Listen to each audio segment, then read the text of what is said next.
Episode की शुरुआत में हम देखते हैं वो बंदा अपने ग्रैंडपा को फ़ोन लगा देता है।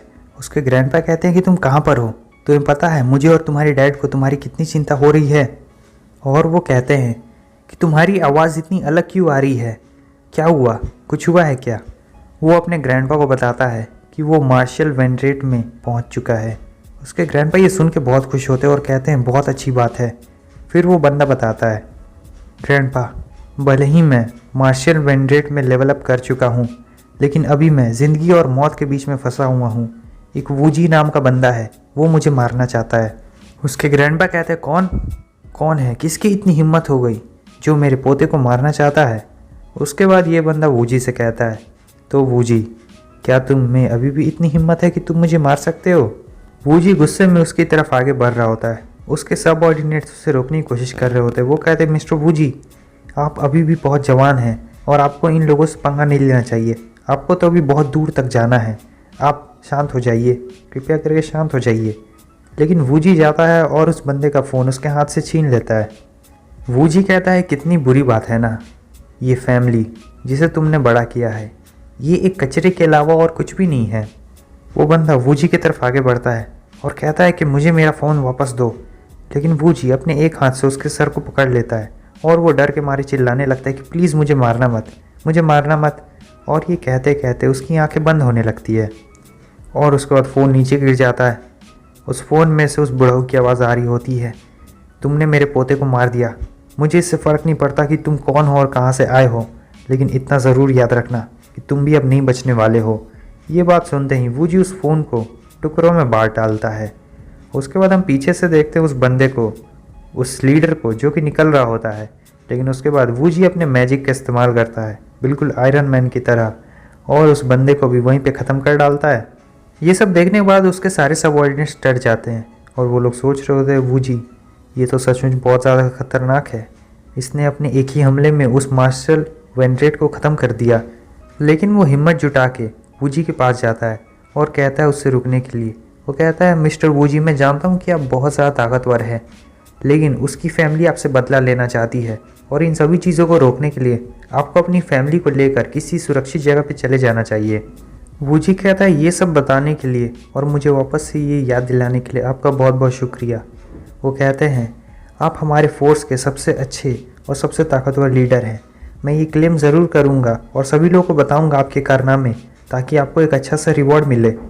वूजी उससे कहता है, तुम मेरी चिंता बिल्कुल मत करो, मुझे मेरा अकेलापन ज़्यादा अच्छा लगता है।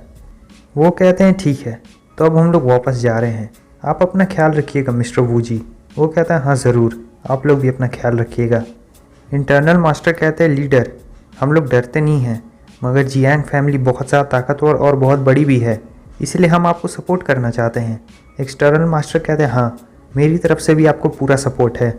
वूजी कहता है, हाँ मैं जानता हूँ आप लोग मेरी मदद करना चाहते हैं, लेकिन अभी आप लोग वापस जाइए, जब मुझे आपकी ज़रूरत पड़ेगी तब मैं आप लोगों से कांटेक्ट कर लूँगा। वो लोग कहते हैं, ठीक है हम आपके ऑर्डर्स का इंतज़ार करेंगे। सीन चेंज होता है, हमें सू विला को दिखाया जाता है। इधर अंकल बहुत ज़्यादा चिंता में होते हैं और वो इधर उधर घूम रहे होते हैं बार बार। तभी वूजी आ जाता है। अंकल भागकर उसके पास जाते हैं और कहते हैं, क्या ऑपरेशन कामयाब रहा। वो कहता है, हाँ ऑपरेशन सक्सेसफुल रहा। और वूजी उनसे कह रहा होता है कि आप वो जो स्वेटर वाला बंदा था ना, उसकी फैमिली को अंकल ने देख लिया था, इसके लिए वूजी उन्हें शुक्रिया कर रहा होता है। वो कहता है, नहीं इसमें कोई बड़ी बात नहीं है और मास्टर ल्यू का भी इसमें बहुत बड़ा हाथ है, अगर वो ना होते तो हम शू फैमिली को कभी हरा नहीं पाते, इसके लिए उनका ही बहुत बहुत शुक्रिया। अंकल कहते हैं, मास्टर ल्यू आपसे मिलने के लिए आए हैं। और फिर इधर हमें दिखाया जाता है मास्टर ल्यू वहाँ पर आ जाते हैं। वो कहते हैं, मास्टर वूजी कैसे हैं आप, शू फैमिली ने आपको मारने का ऑर्डर निकाला है। इस तरफ हमें वो ऑर्डर दिखाया जाता है जो इंटरनेट पे निकाला गया होता है, और जो भी वूजी को मारेगा उसे $100 मिलियन मिलेंगे। $100 मिलियन, समझ रहे हो। और फिर वो सभी लोग बातें वहाँ कर रहे होते हैं चैटिंग में इंटरनेट पे कि आखिर ये वूजी कौन है और शू फैमिली की इससे इतनी ज़्यादा दुश्मनी क्यों है। सीन चेंज होता है। इस तरफ हम देखते हैं बुढ़ाऊ और फिर वो दोनों अंकल और फिर वो ल्यू, वूजी और वूजी का वो जो दोस्त था, वो लोग बैठे हुए होते हैं।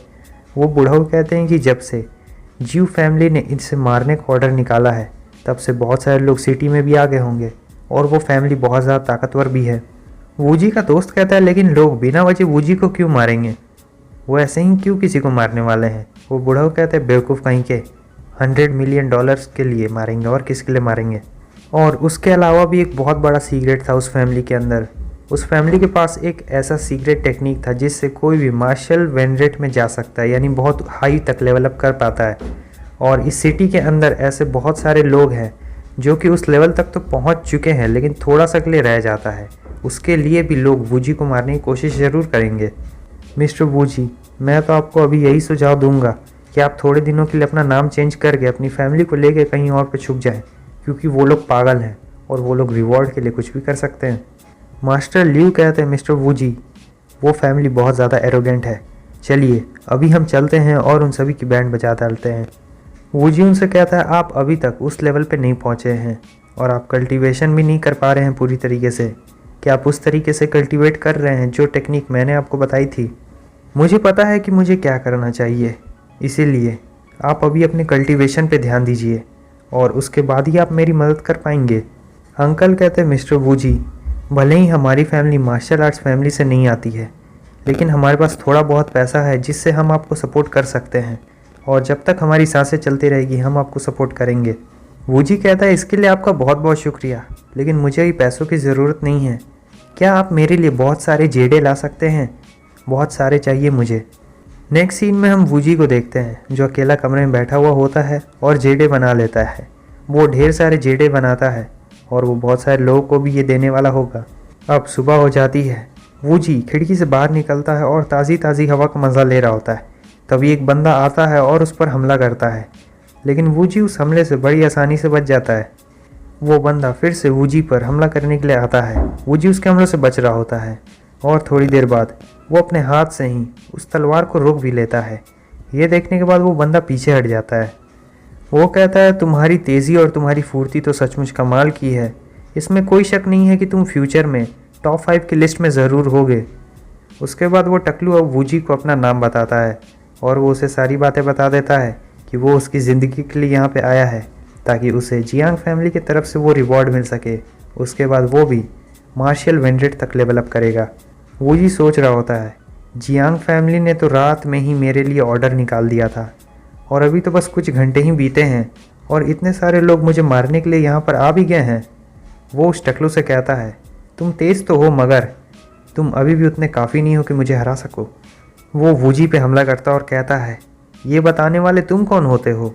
लेकिन वूजी उसके तलवार को आराम से रोक लेता है और वो सोच रहा होता है, जैसा कि मैंने सोचा था, उन लोगों ने ये नहीं बताया था कि मैं भी मार्शल वेंड्रेट तक पहुंच चुका हूं और ये भी नहीं बताया था कि उनके सारे आदमी मारे जा चुके हैं उस कैसीनो के। ये देखने के बाद वो टकलू हैरान हो जाता है और सोच रहा होता है, क्या उसने मेरा हमला अपनी उंगलियों से रोक लिया, वो भी एक बार नहीं 2-2 बार। लेकिन इस बार तो मैंने उस पर ज़्यादा ताकत से हमला किया था, ऐसा कैसे हो गया? तभी उसे एहसास होता है कि वूजी की पावर और बढ़ते ही जा रही होती है।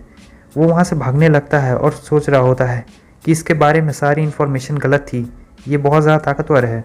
वूजी उससे कहता है, अगली बार जो भी मेरे पीछे आए तुम उससे प्लीज़ ये बता देना कि वो अपने साथ एक वेपन लेके आए तो उस वेपन को अपने साथ लेके भी जाए, क्योंकि मेरे पास इतनी जगह नहीं है कि मैं तुम लोगों के वेपन को रख सकूं।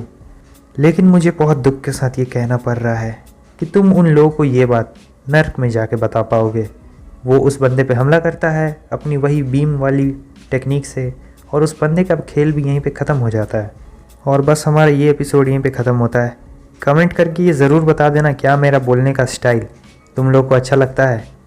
मेरा मतलब ये जो फ़नी तरीक़ा से मैं बताता हूँ ये सब तुम लोग को ज़्यादा अच्छा लगेगा या फिर मैं सीरियस जो भी बुक में लिखा है बस वही पढ़ के बता दूँ। कमेंट करके ज़रूर बताना। Bye bye.